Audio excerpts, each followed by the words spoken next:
ప్రీతి ప్రీతి ఏంటండి?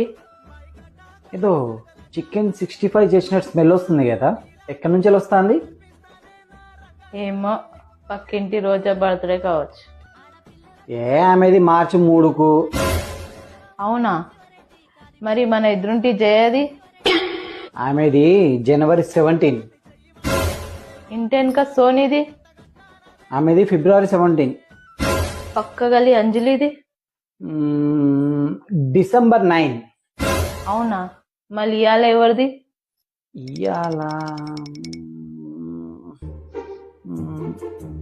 ఎవరిదే? మా నాన్న భార్య వాళ్ళ అల్లుడి పెళ్ళంది. వాళ్ళ నాన్న భార్య వాళ్ళ